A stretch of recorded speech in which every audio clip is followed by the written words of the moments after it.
My name is Margaret Ellis, and at 75 years old, I thought I had finally earned a quiet life. I had spent nearly 5 decades teaching, raising my 2 children alone after losing my husband too young, and paying off my little house one stubborn month at a time.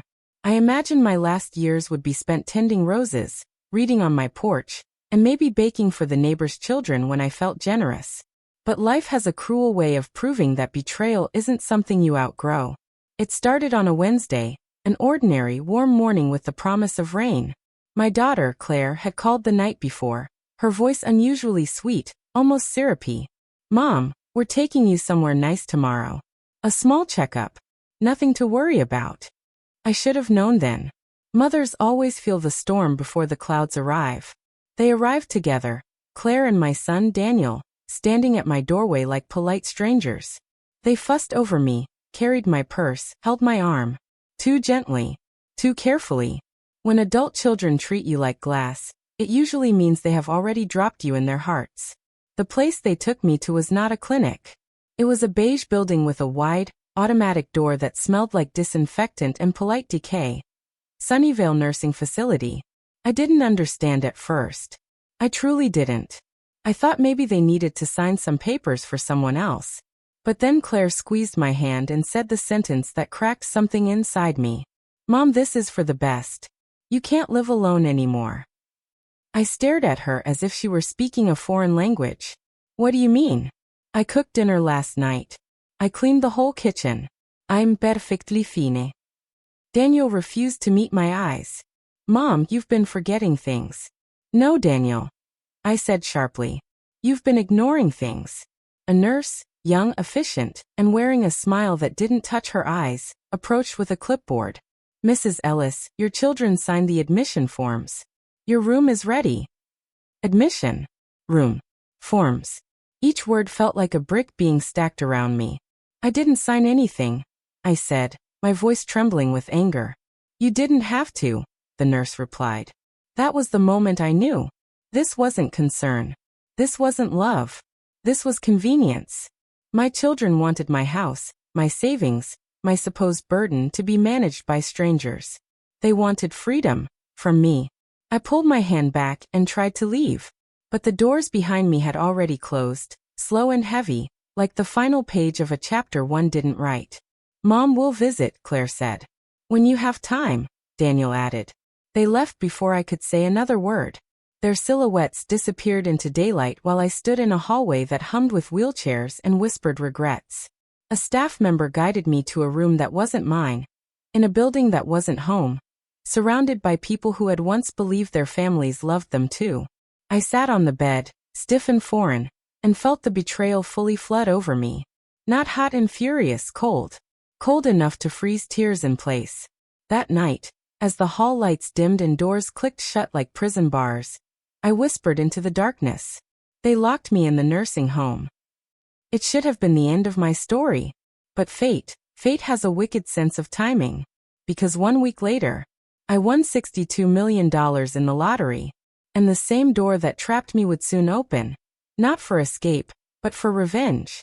The first week inside Sunnyvale Nursing Facility felt like waking up inside someone else's life. The walls were painted a soft butter yellow, meant to feel warm. But to me they only looked like fading hope. Every door locked automatically, and every hallway hummed with quiet resignation. But I refused to sink into that silence. On my second morning, I met Nora, a sharp-tongued 80-year-old with hair white as frost and eyes that still carried mischief. She sat across from me in the cafeteria, poking at the oatmeal as though it had personally offended her. "You're new," she noted, not looking up. "Unfortunately," I replied.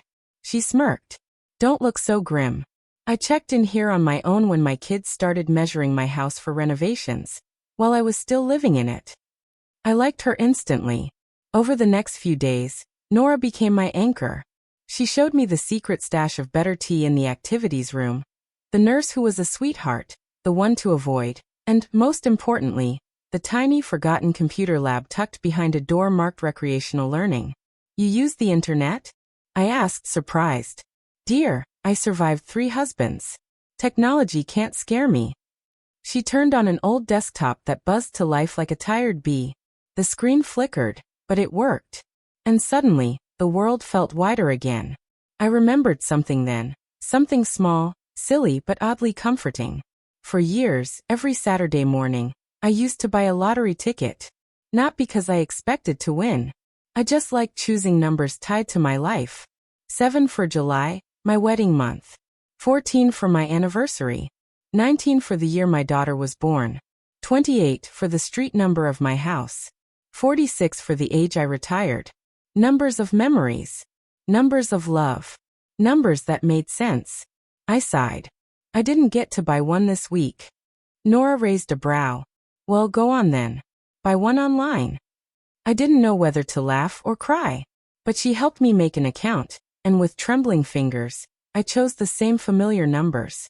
They lit up on the screen, soft, glowing reminders of the life I still owned even if my children tried to take everything else.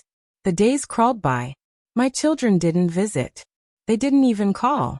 But I overheard something chilling from the receptionist one afternoon.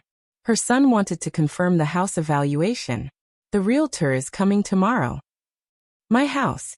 My garden. My memories. Being sold like old furniture. That night, lying in a narrow bed with stiff sheets, I felt a bitterness so sharp it tasted like metal. But beneath the grief was a strange sense of calm. A knowing. My life wasn't over. Not yet. Then came the morning everything changed. I was sitting in the common room, knitting a scarf I no longer wanted, when the TV announcer began reading the lottery numbers. I almost didn't listen. But then. 7. My needles froze. 14. My breath caught. 1928. 46. Every number. All of them. Mine. For a moment, I thought my heart had stopped. I reached for the computer with shaking hands, logging into my lottery account. The web page loaded slowly, as if fate itself was enjoying the suspense. Then the screen refreshed. Congratulations, Margaret Ellis. Jackpot winner. $62 million. I didn't scream. I didn't faint. I didn't even smile. A cold, steady clarity settled over me. My children had locked me away for convenience. They had tried to take my home, my money, my independence. But now, I had something they could never touch. I whispered to myself, barely breathing. It's my turn now. Winning $62 million did not make my heart race or my hands tremble. It steadied me. For the first time since Claire and Daniel dragged me into Sunnyvale, I felt a sense of power, quiet, controlled, and deeply earned. I did not celebrate. I did not tell Nora. I did not breathe a word to anyone. Secrets, I had learned, were safer when they lived alone. The first thing I needed was help, real help, trustworthy help. And I knew exactly who to call. Mr. Hargrove, my late husband's closest friend and the lawyer who handled our estate after his passing, answered on the second ring. Margaret? Is everything all right? His voice was warm with worry. No, Ian Suara Nasli. But it will be. I told him everything.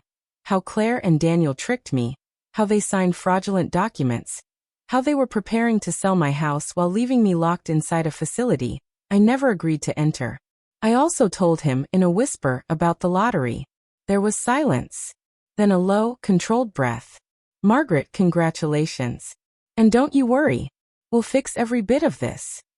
Within 24 hours, Mr. Hargrove arrived at Sunnyvale with a thick folder and a stare that could slice through steel. He told the nursing home director that keeping me without my consent was illegal. He showed them the papers my children forged. He informed them that the facility could face a lawsuit worth more than their entire annual budget. The director stuttered, sweat blooming across his forehead. He tried to defend himself, but the truth was simple and sharp. They locked me in. I did not belong there. While they scrambled, Mr. Hargrove did the second most important thing. He placed my lottery winnings into a private, irrevocable trust, one that only I had access to. My children's names were nowhere on it. They would never touch a single cent.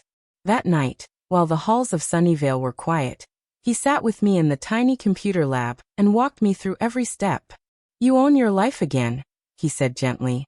But reclaiming my life wasn't enough. I wanted justice. The kind that didn't destroy, but exposed. The kind that taught lessons that would never be forgotten. So we built a plan. The next morning, Mr. Hargrove returned with an offer for the board of Sunnyvale. An anonymous buyer wanted to purchase the nursing home. Immediately. In cash. The board practically fainted from excitement. 3 days later, the facility had a new owner. Me. But I didn't reveal that part yet. First, I ordered raises for the entire staff, every nurse, every cleaner, every cook. They cried with relief. Good people always suffer the most under bad leadership. And then came my first official decision as owner. I fired the director who dismissed my rights and allowed my children to confine me. He sputtered, he cursed, he threatened to sue. But his keycard was disabled before he even finished his sentence. Next came my children. I didn't yell. I didn't confront. No, I hired a real estate attorney to deliver the consequences. Claire and Daniel received eviction notices for illegally attempting to sell a property that did not belong to them. Their bank accounts, where they had tried to move my pension, were frozen under investigation for fraud. Their shocked phone calls flooded the nursing home landline. Mom, we didn't mean.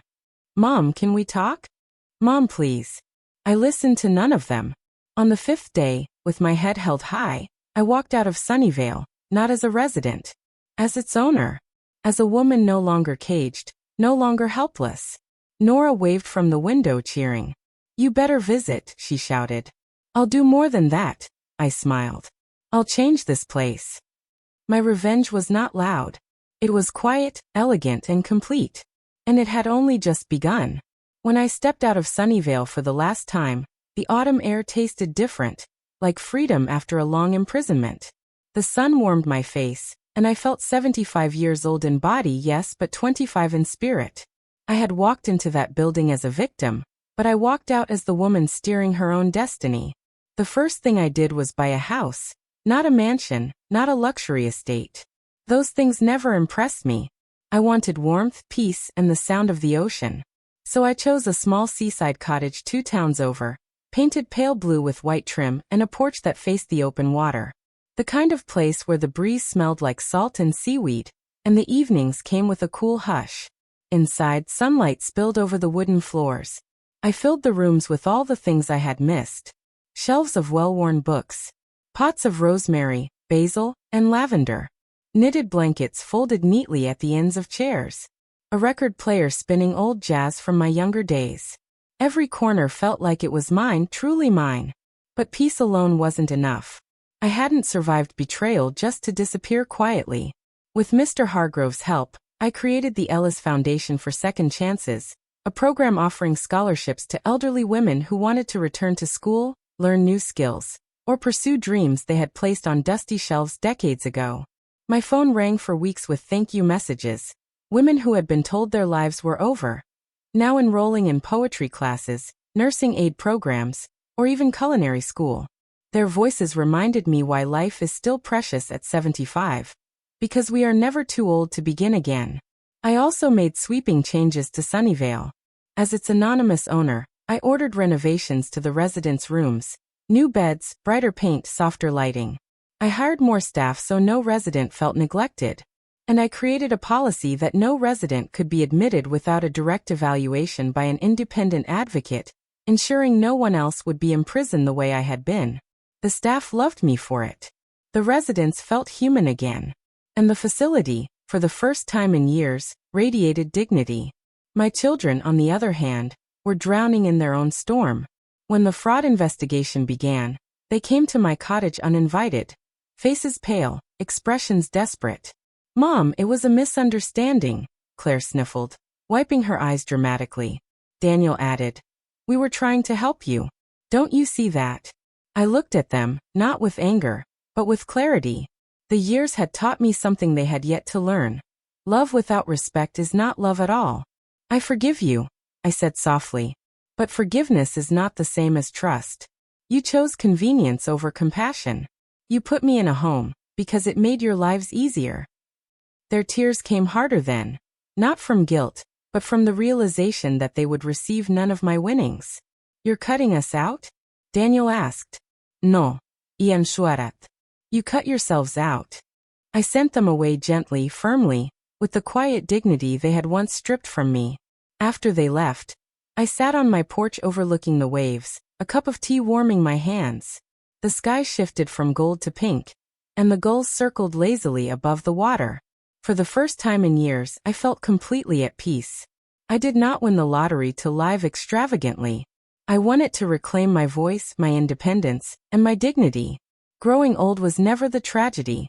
Being betrayed, that was the wound. But surviving it, rebuilding from it, turning it into a legacy, that, I realized, was the sweetest revenge of all.